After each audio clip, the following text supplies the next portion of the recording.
I sound like a robot. That was kind of awesome. This happens when you go live on the live stream. Okay, Oh, it sounds better now. Yeah. cool. That's weird.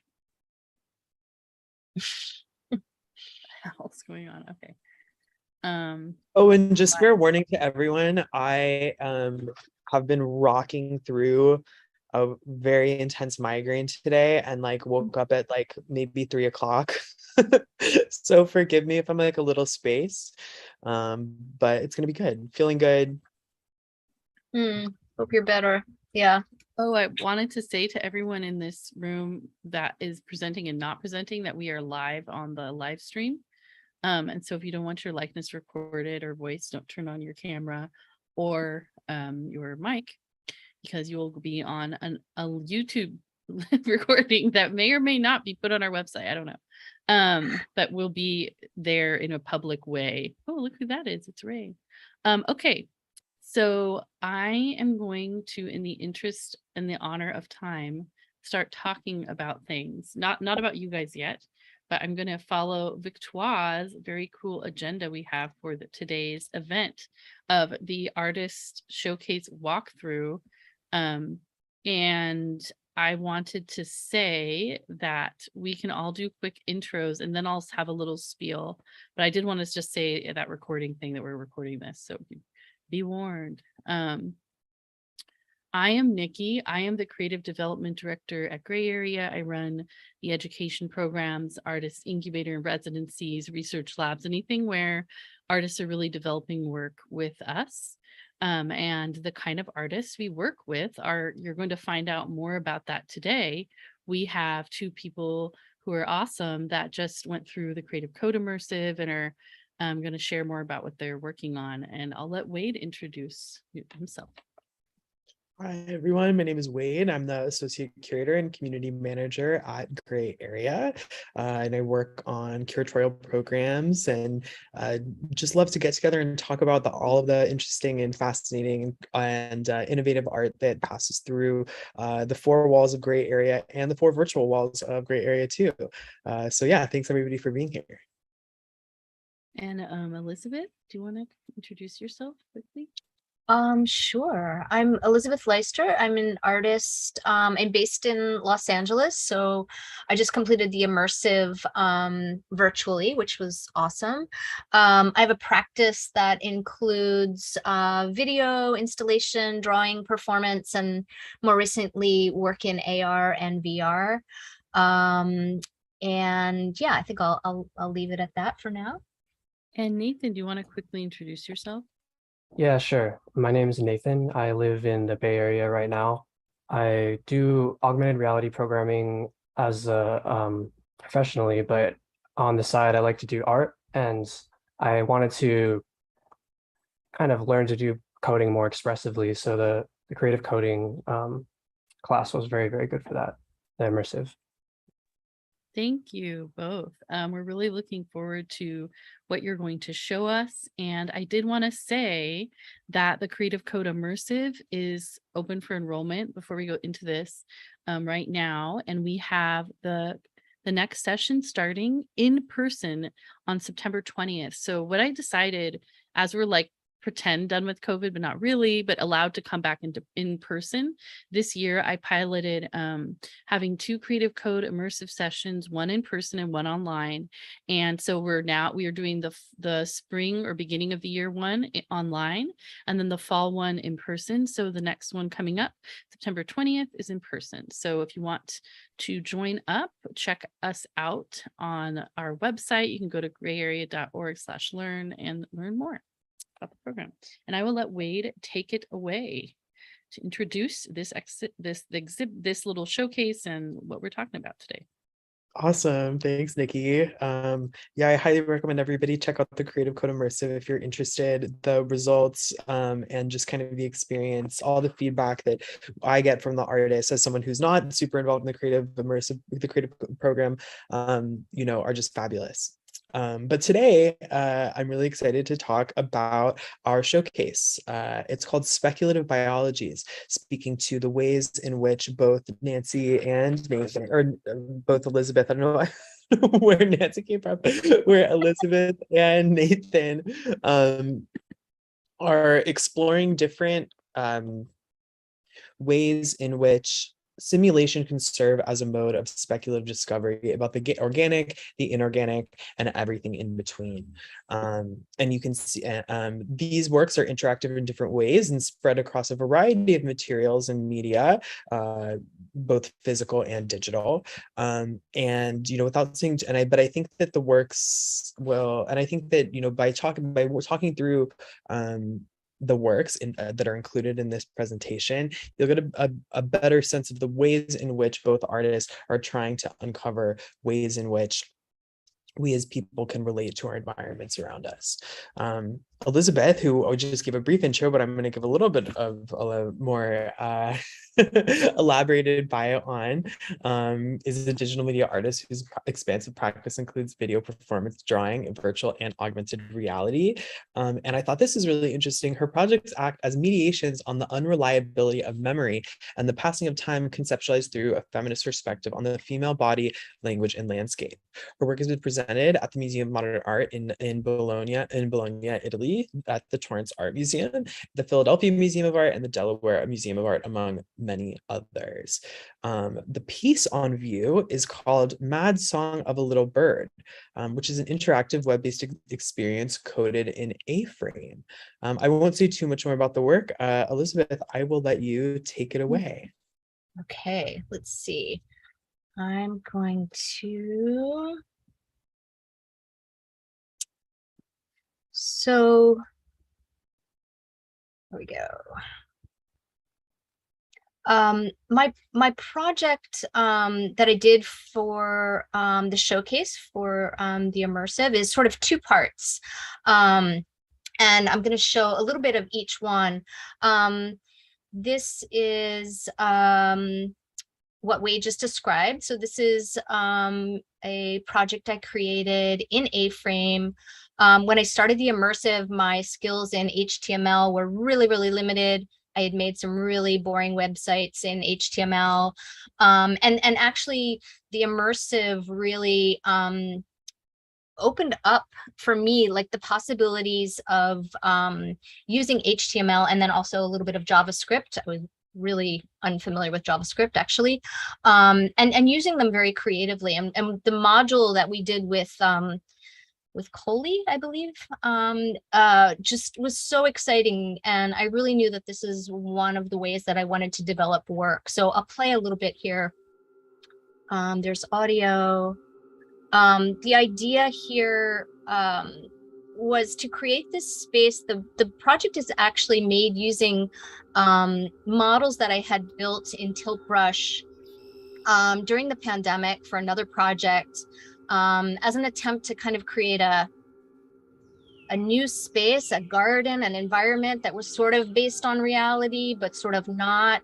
I think a lot of artists during the pandemic were trying to build spaces as ways to escape what was happening in our real spaces. And so I reused my Tilt Brush models, which I was very excited to do to really show off their three-dimensionality. And then I'm the sort of premise here is to highlight bird species that are disappearing due to primarily climate change. So these little images. A fantastical world surrounds me and is me.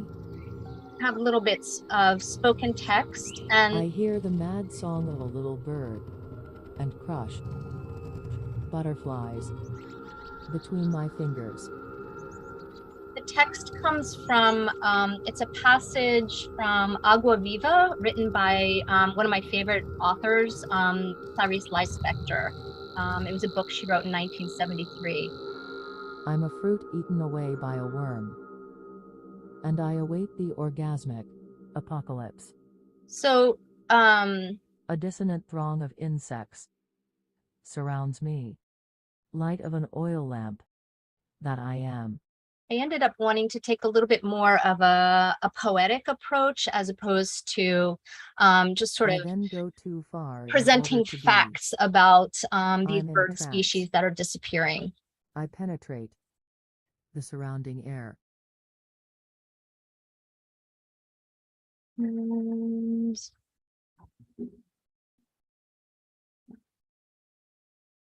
oops, I hope Zoom is cooperating right now.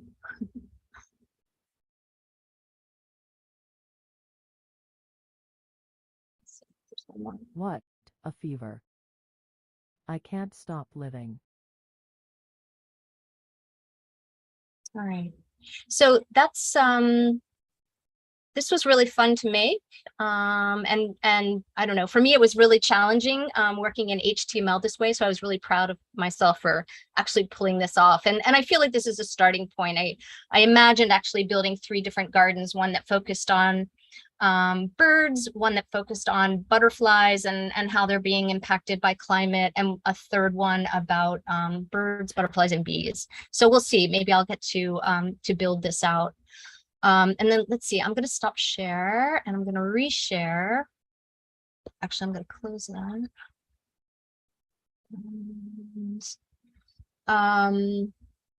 I imagined the A-frame project as something that I would show for this, for the virtual exhibition. And then I did a sort of companion piece that was projected at Gray Area for our in-person presentation. And so I'm just going to start this. I started to think about what it might feel like to kind of walk into a space like what I had created in A-frame. And the other thing that I really responded to during the immersive was the video mapping module. And so in my studio, I did this projection and I did video mapping on these circles are styrofoam spheres that are hung inside of my studio. And then I mapped to some plants, and then the large projections at sort of the back of the space are screen captures from the A-frame website that you just saw. And in a lot of my work, I include drawing, or I actually think of writing as a form of drawing. I love the idea of projection on the body. And so again, this was a really just, I tried to not have a whole lot of rules for myself here and just really leave it up to a lot of experiment. I mean, there's an exercise ball in here. I don't think I'd ever include an exercise ball in an actually finished project. But it was really fun to kind of build this out in the studio and really play with projection mapping, and then enter into it and you know, do this kind of mini performance inside of this space. Yeah, so it sort of references Mad Song of a Little Bird, but I should say too that the week I was working on this was when Roe v. Wade was overturned, and so there's some different language that comes in later with the writing. It's hard to ignore that. Yeah, so I don't know. I have no idea if I'm over time or under time or. No, you're just perfect. Okay. I wanted to ask you a few questions. You know, this work is so beautiful and it's so multi-layered, both visually, aesthetically, and also materially. There's the performance, there's the physical installation, there's the light projection, there's the virtual environment. How did you like reconcile or connect these different modes of presenting this work, and how did you bring them all together? I think, you know, I just like all these different ways of working. And as I was building this in my studio, it just kept growing and growing. I had started with something fairly small, just on foam core during our video mapping week. And then I just started bringing more and more things into the space. And I guess it was always throughout the immersive trying to think about ways to connect all of these new tools and workflows to what I already do. That felt really important to me, so that it was really exciting to learn all of these different tools and create these little exercises, but I knew that I wanted to build something that I could, I really feel like in both of these projects, I could take what I've started here and build something bigger. And that was really important to like make it really connect it to what I already do. Absolutely. And I love how in the performance, your body plays such an important role in the presentation. And I think it's, as a curator who works often with digital materials and virtual experiences, I think that we tend to forget about the role of the body in these experiences. And even if you are, I remember even during the physical showcase going and standing in front of the A-frame environment and interacting it with the keyboard, my hands on the interface, standing up, kind of posturing around with the people standing around with me. And even when things are solely virtual, there we can't take our bodies out of them. So I like the way that you brought your body back in here. And I'd love to hear a little bit more about that experience for you, particularly as this was happening, as you navigated just all of the emotional turmoil of the state of our government right now. Yeah. No, my work is always this push-pull. I'm really interested in technology, and digital media. I mean, it's what I've been doing for a long time now, but I'm also very drawn to performance and the tactile and the experiential and the physical, and just feeling and understanding the work in the body, both for me and for the audience, like you just described. And so as I was doing the projection mapping, it became clear that to really activate it, it was going to be important to enter into it and be in the actual work, visually. And the large kind of blue purple form, and then there's a red one at the top and a pink one. Those are also green screen video of just very simple movement that I created, and so that was important just on that level, on the digital level too, to present the body moving in the video too. Yeah, so again, that's another way that it connects to my past work, like really entering into, like literally entering into the work. Yeah, absolutely. I think another thing that really resonated for me in experiencing this piece was the connection to the birds, the warblers that you talk about, and the passage that that that is read throughout, as you hear as you move through the environment. I couldn't help, of course, within the political context that you mentioned, with Roe v. Wade. I couldn't help but think of Silent Spring, and kind of the role of women throughout history in arts and in different creative ways, kind of raising the alarm bells, and the results being either successful or unsuccessful, what have you. And so this felt like a really resonant piece for this moment too. And so I'm curious to hear more about your relationship to the ecological concerns that you bring up in the piece, and some of the bird species that you were studying and researching and included in here. Yeah, no, I think that there are definitely connections to landscape, the environment, and feminism, or even just experience, women's experience. And it's something I've touched on in many of my projects in different ways. And yeah, just the sorry, I'm suddenly totally losing my train of thought here. But I see them as being connected. It's this struggle for autonomy, or even just sort of respect for the body and for the landscape. And yeah, it's something that I continually come back to. And a lot of times, even if the work is about climate change or the environment, it's not necessarily sort of a feminist message, I think that, I don't know, somehow it becomes, they are connected. Whether it's intentional or not, I think it's in there.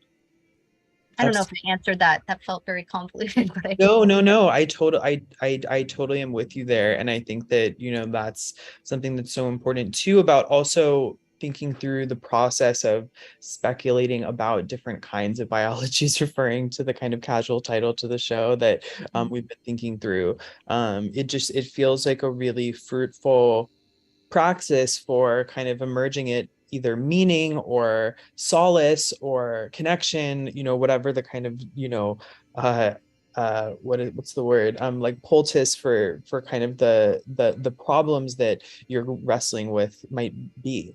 And so, that kind of brings me to one of my last questions, which is, of course you went through this whole teaching program and kind of experimentation period. I often think that, the process is more fruitful than whatever the finished art product might be. And so I'm really curious about kind of what insights, or not to be too dramatic, key truths, or what kind of things did this experience evoke for you, or that you walked away from after, in retrospect, looking at this piece as it is. Yeah, I mean, the immersive was, it was a great experience. I was a little nervous about entering into it because I didn't have a lot of coding skills, unlike my colleague here, Nathan, which you'll see momentarily.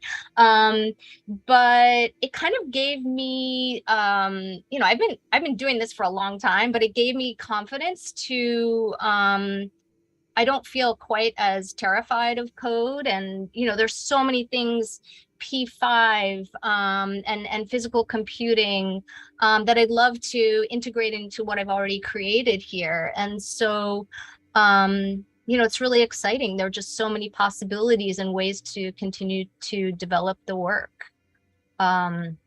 Yeah. And I can't wait to see, kind of what other directions, Mad Song or whatever the next project kind of emerges out of this exploration. It just feels like a really rich field. And again, this is such an experiential piece. Like, we'll drop the link in a moment in the chat. I totally encourage the audience to click around afterwards and spend some time with it yourself. There's a lot to I think there's a lot to wade through and let sink in. Yeah. Thanks so much, Elizabeth. Thank you. I'm going to turn it over now to Nikki, and we're going to talk about Nathan's piece. Yeah, thanks, Wade. Here, I have this spotlight. I'm going to take it off of you. Okay, cool. We're back. Yeah, so that was awesome. I love that you did two things, which were both in the showcase, by the way, at Gray Area. So that was cool, like in the IRL. And they're like related but slightly different from each other. So that was great. And Nathan, we've got Nathan. So you two are pretty different in terms of your background, but I think the interesting thing is that there was a lot of overlap in terms of like subject. And Nathan comes from computer science background from Stanford, as well as art. So I believe your major was computer science, though, Nathan, and you studied. So I feel like art has been your like side passion. And I think that's so great that you were able to dive deeper into it with this program.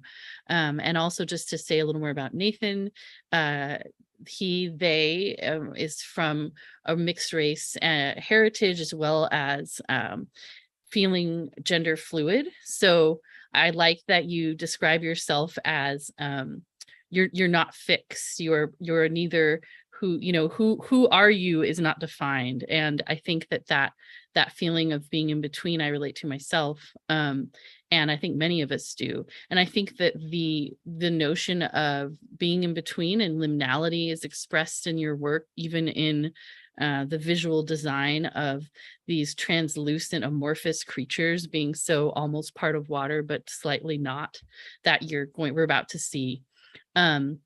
As well as the organic form, like you said, obfuscating shapes and translucent layers and everything kind of morphing between each other and themselves connects back with your identity, and similar to Elizabeth. So in many ways, even though you are working in a space that is about the environment, and we're always talking about ourselves, aren't we? So I'm excited for you guys to see two, which I would like just to take sidestep from Nathan's introduction, but I think it's really a great example of two people with almost similar subject matter for your artwork, coming from two very different places to meet in the middle and express.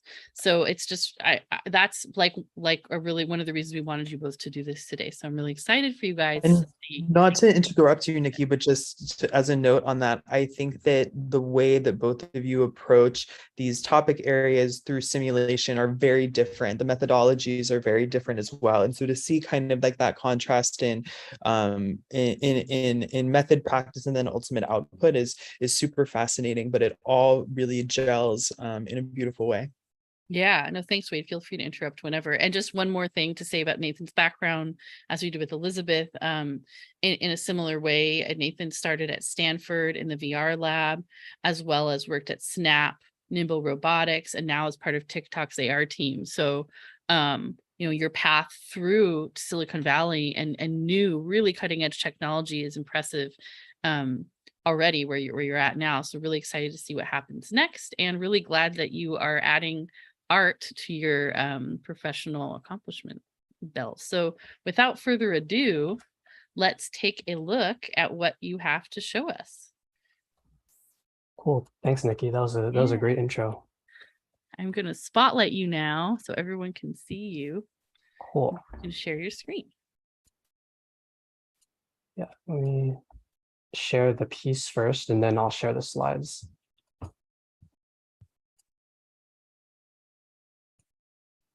So yeah, this is my piece. I called it Abyssal Connections, and it's a simulation running. I want to say there's like 80 of these invertebrate creatures swimming around looking for food, and then they communicate with each other using bioluminescent light. And all these different colors you see are different words or topics in their lexicon, and then they can see nearby invertebrates and then respond to them. And they talk about things like food, they say hello, and eventually I want to add some more topics too, which I'll get into. But yeah, this was done in A-frame. I modeled the creatures in Blender, and I drew them up using the iPad, and I like these little stripes right here. I drew those all by hand, and then I incorporated them into the final material. But yeah, they look very very weird if you like get too close to them. I won't spoil too much. But this piece was very, I want to say it was very tech heavy, but also I felt like I thought a lot about it. So like conceptually heavy as well. And it was also like Elizabeth said, it was during a very interesting time where we have to kind of think about these things. My piece was already kind of like about this, so I didn't really change it into response to events, but I think the events still kind of like fed into the piece, like maybe like the feeling of like loneliness, or the feeling of like wanting to reach out, things like that. Not to mention definitely the environment. But yeah, let me share my slides to explain some of the thinking behind it. If you give me 1 second here.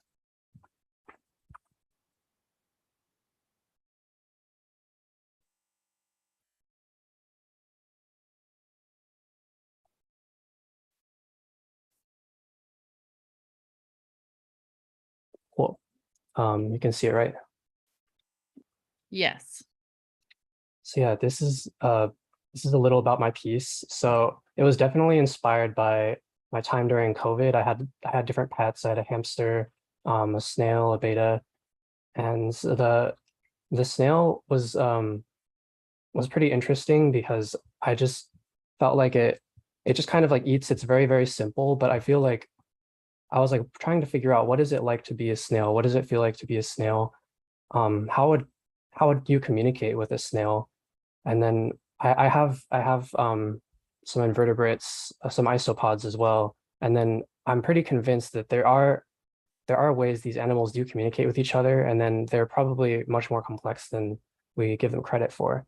And so that's something I've been interested in thinking about, just giving like thinking about how these kinds of non-human entities can communicate, and thinking about that in the context of our current ecological situation, and how, what might these kind of creatures have to say to us about what we're doing to the planet. And so I built it in we learned Node.js in the class as well as A-Frame. So I used those two. I also used this game AI library called Yuka, and then that sort of helped with getting them to move around basically.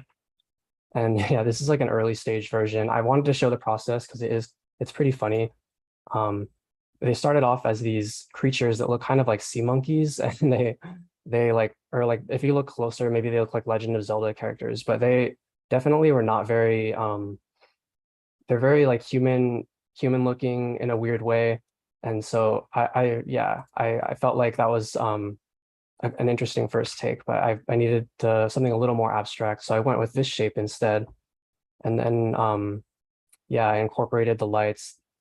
This was kind of a process in its own right, getting them to like be animated like this, but it was a pretty fun, and A-Frame is really powerful. So yeah, so like if you're trying to communicate with these creatures, I guess you have to sort of understand what like a language is, and like what sort of language might they use. Most dictionaries define language in terms of like human understanding, but there's also definitely ways in which creatures communicate. I think that the farther away from us on the like biology tree of life, whatever it goes, like it's probably more and more difficult to comprehend what exactly these animals' inner lives are like. Like for example, a dog, you can kind of understand a dog.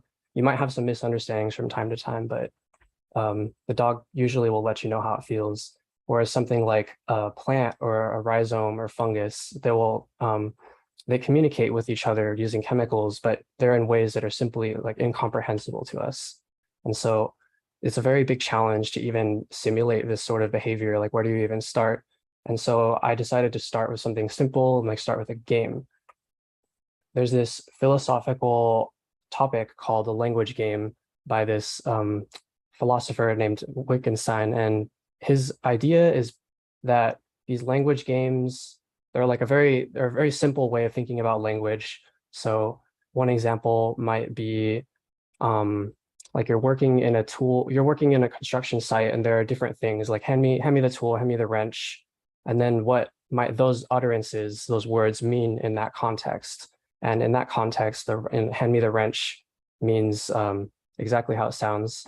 But maybe in some other context, like in say Halo 3 or a grocery store where there are no wrenches, if you ask someone to hand me a wrench, they'll be very confused. It'll be almost like you've spoken a different language to them because they're missing the context.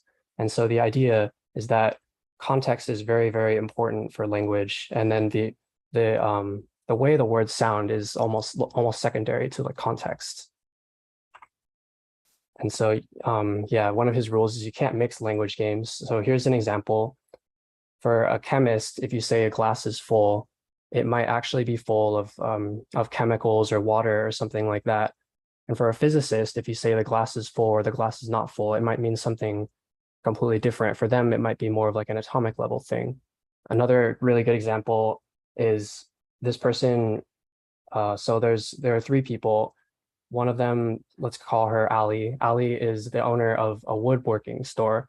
And then Betsy and Carrie walk in, and then Betsy says, the sturdiest oak possible. And then Carrie says, or I want the most solid oak possible. And then Carrie interjects. She says, you can't really have something that's solid because like between the atoms, there's like so much space between atoms, nothing is solid. So in a way, she's right, but because she's missing the context and she's like playing a different language game, people are not really going to understand her. They're going to be like, what are you saying? Like, this has nothing to do with the topic at hand. I don't understand. And so that's like the idea behind a language game, is that they're kind of like subsets of a language that sort of have their own meaning based on a context. And then you can't really, at least according to Wittgenstein, I don't really buy this part, but you can't really mix them, or you can't really, yeah, conflate the two. And yeah, I guess like in a way it was during Arrival, they were kind of playing a strange language game at the beginning, where the aliens would kind of just say like a word, and then she would try to like guess the word and then guess their response, and then in a way she was trying to learn the rules of their own language game. And so I kind of wanted to start there with my projects. So generating language games, this is pretty technical, so I won't get too into it, but basically there's different ways to generate these structures of language. You can start with like one word. It's called seeding in procedural generation. So each word will kind of generate its own language, and then if you save that word, you can come back and like regenerate that language later. And so there's a language called Ultima. There's a language called Squishy. There's like any language you can really think of. I went through quite a few just to see which ones I liked, and I did end up liking Ultima and Squishy quite a bit. But yeah, there's like a plenty more of ways to generate them. And then yeah, you can kind of figure out how clumpy is the meaning of this language. Like how many do certain words react very strongly to other words, things like that. And then yeah, so I incorporated all of that, and it ended up kind of looking like this. They're definitely communicating with each other. It's not very clear what they're saying, and the words are not yet differentiated because I didn't really translate them. I just said like blink if you're saying a word. And so they were blinking at each other, which was very promising, but I kind of wanted to see like what maybe they're talking about. And so this is the part of the language game where I felt like it was useful for this project. The fact that utterances are arbitrary, they're somewhat arbitrary, and that meaning depends heavily on context, meant that these different words that I can generate, so each of these different lights, like as I said earlier, is kind of a different word, and they sort of convey a different meaning, but they are talking about things. They talk about food, they talk about like each other, I guess mostly just hello, but yeah, and then they have a lot of other random topics that I just didn't add context, so who knows what they're talking about. But yeah, so like here's like an example of food in one language. I think this one's probably Ultima, and then here's an example of them saying food in Squishy. And yeah, you can see that they're pretty different. Like these two, if one knew Squishy and the other knew Ultima, and they tried to talk to each other, they would just simply not understand each other, because they're playing entirely different language games. And so that was kind of what I was going for, was to just generate these language games and then play around with the concept and see where I get. It ended up also being an installation, and just like Elizabeth, I built it in A-frame, and then I intended for it to be blown up really big. I also added this little applet with a microphone attached so that people could talk to them, but that was pretty much an entire like violation of the idea of a language game, but I thought it would be kind of interesting anyway. And so people would speak English into the microphone, and then the creatures would blink back at them, probably like, what do you, I don't know, like basically just random noise to them. And but yeah, people were trying to communicate with them. It was pretty interesting. And the reason that conceptually it's like a challenge is just simply because they're you're using human words, so it's like I don't know, the rules are just completely different. But yeah, I'm interested in exploring this kind of like interaction between humans and these synthetic creatures some more. And another thing I'm interested in is adding data to it. So like, for example, the temperature of the ocean or ships going through shipping lanes, all of these pieces of data are readily available to us. And I liked the idea of attaching this digital fictional ecosystem to a real one in order to kind of like raise the stakes a little bit, and then also to kind of maybe give a voice to the ocean. Like if you open up a web page, now you have an interface directly to what's going on in the ocean. And I feel like you can never have enough Earth propaganda. So that's kind of like where my thinking is heading for this piece, is that I would like for these creatures to talk about the ocean and talk about different, I don't know. I'm sure there's a lot to say about the temperature of the ocean when you live in the ocean. So yeah, I guess I just went through that, but the work in progress, I guess one more thing I would like to do is give them some sort of cognitive model, because right now they're just brainless jellies. And then maybe death and reproduction and predators, because their life is too easy. So like an ecosystem simulation is my goal. But yeah, right now just one creature, and they might be the smartest creature that I make. The other ones might just be like sharks or something. But yeah, that's what went into all of this. I can also send this link out, and then people can look at it. It's not, I don't think it's interactive. Yeah, it's not interactive by itself. There is a different page that allows you to interact with it, but in this mode, it's kind of just a nice a nice like backdrop for your monitor. Let's see, exit full screen. And yeah, I guess I can show off one more piece as well that I did. This is pretty unrelated, but I just want to say that the creative coding immersive was very freeing creatively. I felt like I hadn't been able to like express myself in that way for a long time, like pretty much since I was like painting. And I've used code professionally, but not like in that sort of expressive manner. So it was very good for me too, even though I came in with a programming knowledge, like pretty much the opposite. Not quite the opposite, because Elizabeth had some programming knowledge, but like, pretty distant. But I feel like I got a lot out of seeing people who came at it from the other direction and how they approached problems versus how I approach problems. And yeah, let me show, oh wait, actually, let me full screen this. Sorry, but this is a little sketch I did of the class. It's like actually the class portraits. Let's see. Why am I missing? Oh yeah, it's the share button. There we go. So yeah, this is like the The shader other thing wormhole. still shared. Yeah, so you need to unshare the Oh, my bad. other one. Yeah, that makes lots of sense. Okay. Now share the other one. So yeah, this is the other piece I did. It's this shader wormhole, and it has our classmates' pictures in there, and they're just kind of like projected onto this infinite shape. And you can wander through it and just kind of watch our classmates just like travel up and down these like weird spirals. There's also sound, but it's very, very subtle. I almost feel like it's not quite worth sharing, but if I send the link out, people may or may not hear sound depending on their browser.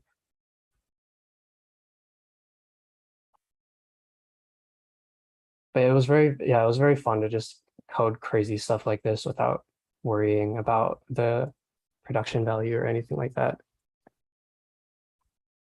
Thank you, Nathan. That was great.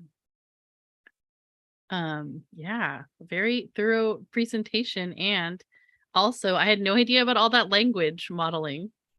Oh yeah, a lot went into it for like a pretty simple effect, but it was I'm definitely gonna work on it some more. Yeah, it was very fun. I was really curious about the language components throughout, and I'm curious if you've thought at all about like building out like a dictionary or a lexicon for some of the communications that you've observed. Oh yeah, like by hand even, like I'm just like an ocean cartographer and like I'm like writing down the words. Yeah, maybe that works too. Yeah, like who's gonna record the tale of the synthetic marine marine. That's true, yeah. That's like, yeah, what's his name? Oh my God, that made The Hobbit and Lord of the Rings. There's like all those like elvish books and stuff. you Oh know? yeah. Yeah, he likes to make languages too. He made the language and then he made the book to hold his language, which is pretty funny. Mm-hmm. Okay.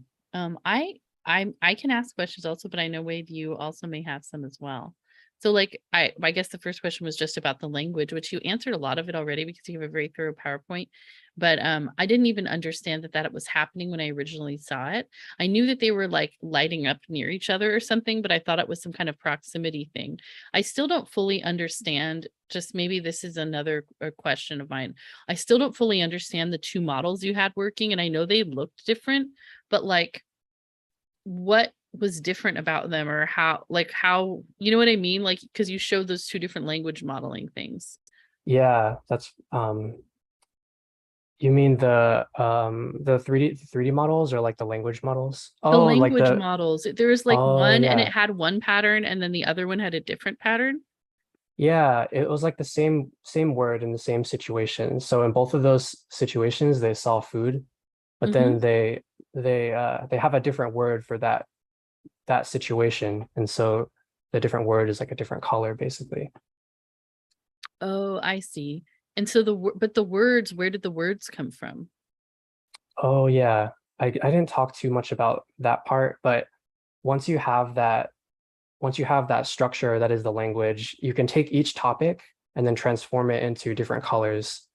And then or like each word, I guess. You can take each word and then that's like no, it doesn't really have like a visualization. And then you can use some uh like this technique called hashing, and then you Mhm. you can generate these you can get random colors and then random brightness, random patterns.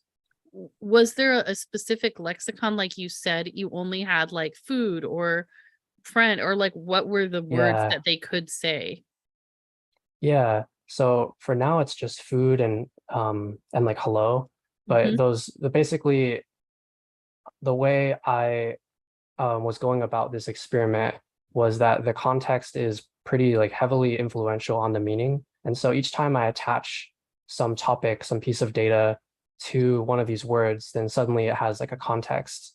And then ideally the language would evolve over time, and then they can change the way they talk about these different things. But so if you have some data flow from the ocean, then maybe they have certain words to express that, oh, it's very hot or it's very cold or something like that. Got it.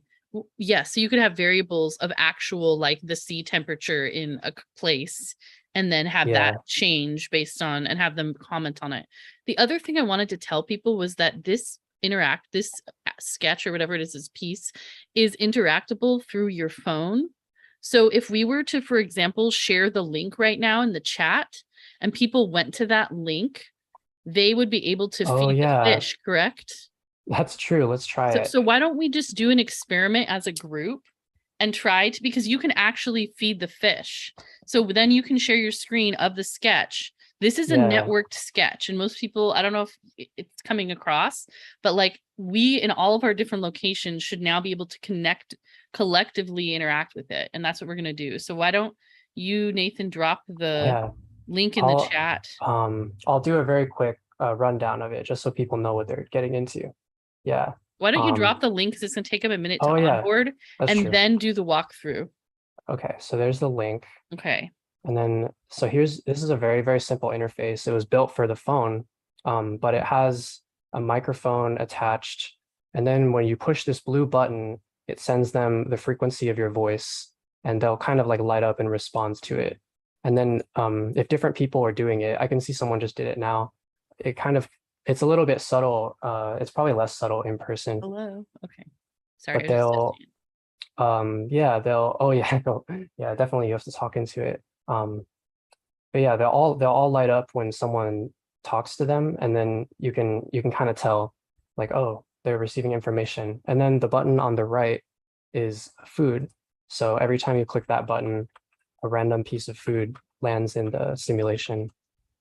And later, I want to attach the food to something else, maybe like some data stream. But I thought it would be fun to let people throw pellets in there. Oh, you can see the food dropping from above. You guys see Yeah, that? Oh yeah, I'm just clicking the food a lot. Sorry, that might be me. Yeah, me too. I'm I don't definitely know if my kind of- mic is working though. Let me see. Wait, is the green one the food? The those little crumbs that are floating down are the food. Oh, I meant in the interface, the green button. Oh yeah, the green button. Yeah, the green button is food, and then the blue one is it'll send you the frequency, or it'll send them the frequency of your voice. Because I was imagining that they communicate in like color frequencies. That's awesome. Does it have to be in Chrome or anything, or can you use Safari? Safari works. Chrome, I haven't tried. Firefox works. Yeah. Oh, yeah, Yeah. someone's like tapping it a lot. They'll just Who's the culprit? yeah, they'll do a little like rave if you if you keep like Oh shoot. I'm gonna tap it a bunch and see what happens. yeah. Yeah, I was gonna block that, but actually it's kind of fun to watch them do a rave thing. Like music might also be a really interesting data source for them. It might also be useful. This is just a random feedback. I'm like, oh, what if we label those buttons? But maybe you want it to not be clear. Oh, this was a little bit of an afterthought, I'm gonna admit. Compared to this, I put much more time into this, and then this was like a couple hours before the show. It's awesome though, and I really love that it's networked too. Yeah, so then the next thing I want to do as well is to it wouldn't be very hard to set this up from like different angles and then just project it onto several walls.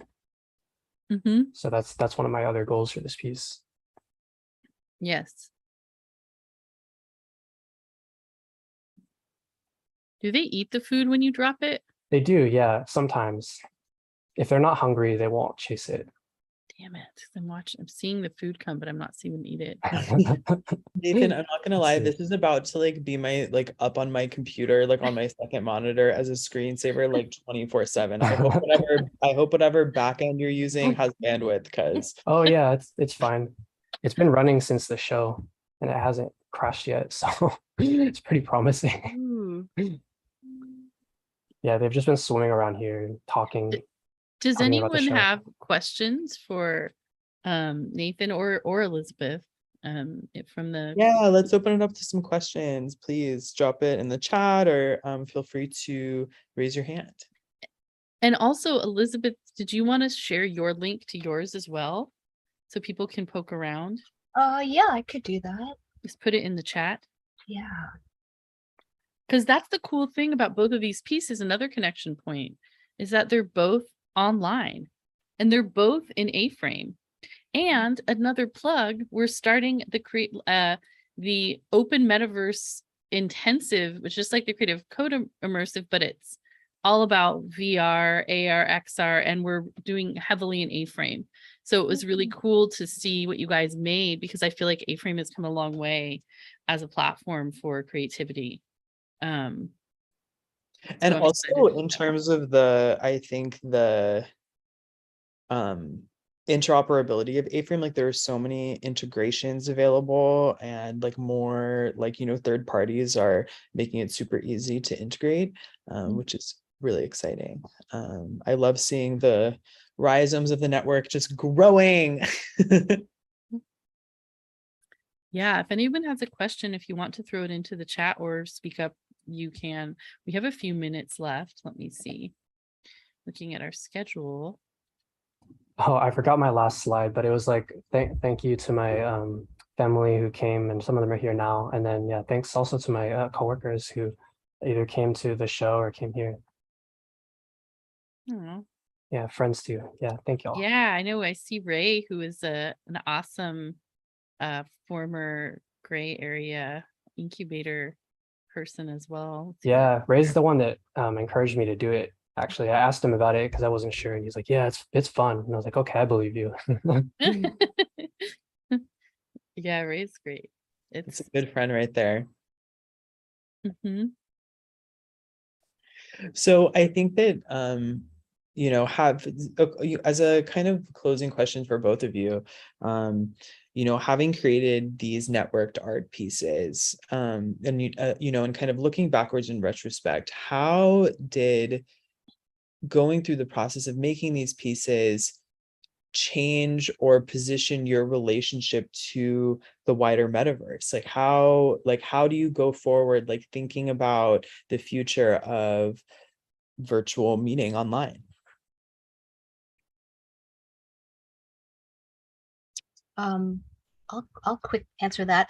I think, I mean, I don't know if this is a direct answer to your question, but one thing that I was really excited about with A-Frame is the opportunity to reach a much wider audience. So I, over the last couple of years, have made a couple, well, really one kind of completed virtual reality project built in Unity, developed for the Quest, and it went to a bunch of festivals, but I don't think that I don't think there were actually a lot of people who were able to see it because of the nature of, the whole experience with VR, with the headset at festivals. It's awesome if you're able to see the work, but it's problematic because it's so limited. And that was one thing that was really exciting to me about A-Frame, was this opportunity to still build these 3D worlds and just really think about what you could put into A-Frame and how you can build interactivity in there. And then, as we're seeing tonight, you can so easily share it with a link. And that for me was, I don't know, that makes me really excited to continue to develop work in A-Frame.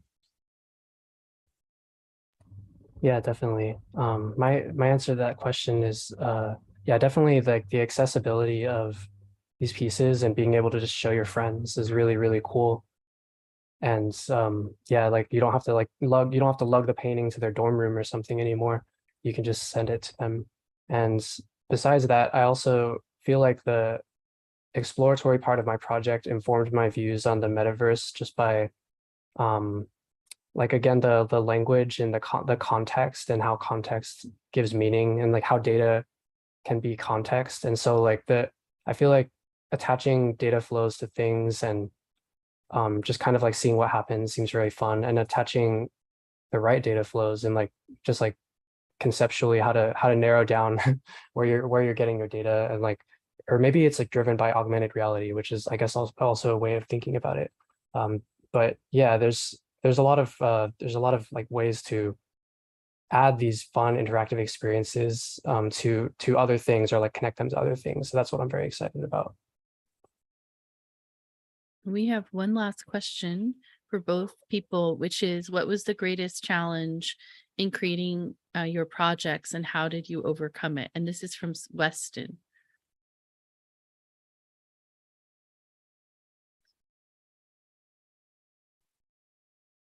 Oh, go ahead, Elizabeth. Yeah. I think for me, there were so many really interesting new tools and ways to think about working, that there were moments where it sort of felt quite overwhelming, and how to sort of pick what you were going to focus on, and I guess sort of streamline the ideas down to something. In the end, there was a deadline for the showcase, and it started to become like, what can you possibly create in this time frame, with one or maybe two of these new tools.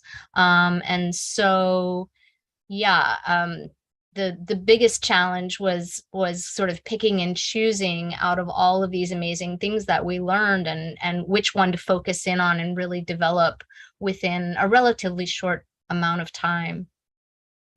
That's the first thing that comes to my mind. Yeah. For me, it was definitely, like you said, kind of scoping the project correctly. But then my final project, like it was going to have aquatic creatures, but the idea was so different when it first started. And then it like slowly morphed, and I had to kind of get comfortable with the fact that the idea was like completely morphing, but I didn't lose time on anything. I just yeah, I like didn't get what I expected at the end, but I was very, very happy with it. I was too. Originally, it was like a fishbowl, remember? And people were Yeah. going to be like inside a fishbowl, but then watching outside the fishbowl and feeding the fish. So there was a lot of Mhm. elements of it that are actually incorporated, but I think it actually is way cooler than what I even had envisioned in the beginning when we first talked, you know? Yeah. The original one was a lot more cynical as well. And I That's felt true. like yeah, I was like I'm gonna have people feed each other, but I think I prefer the optimistic take, or like the more like curious scientific approach maybe, especially like with respect to the ocean. And also I think after all the news, I just didn't want to do something cynical to like add on top of it. Hmm. Hmm. Yeah. Well, thank you guys. This has been great. Really, I feel like I'm gonna like throw it up on the Creative Code Immersive webpage and be like, look, it's so cool. Such great projects, and like again, coming from totally different backgrounds and experiences, and landing in similar ways using the similar tools, but like so yeah, I just it's really it's and also learning from each other. And I just really firmly believe in fostering environments of collaborative education and community and art practice between technologists, designers, artists, scientists, you know, all of those people, and interdisciplinary approach. And that's what this was, you know? So it's great. Thank you. Yeah, congratulations to you both on these amazing pieces. It's been a real treat to get to learn more about them and go a little bit deeper. And now I have the links. Yeah, and so, Leia is enjoy going to them write a whenever you- follow-up. Leia, our intern, is going to be writing a follow-up, a piece that will be either on Medium or on our website, which will, just so everyone knows here, we'll have some overview of the project, some links, and you know, you can like look for that through on our website again to see more about the projects. Cool. So yeah, this will not be the end, but we'll probably also include this video and other things. So thank you guys. Great. Yeah, thank you, everyone. Thanks for all the Yeah, audience for thank you coming. all. Yeah. It was awesome doing a show or doing a thing with you, Elizabeth. Yeah, you as well. I think we always were like kind of Yeah, connecting. Yeah, there was always a connection between Nathan and I think that it was sort of fitting that we ended up here in the end yeah, together. totally. Yeah. Yeah. Yeah. And Brandon's here too. Hey, Brandon. Thank you guys. Thank you, everyone. Oh, Brandon, you're muted. Take care, y'all.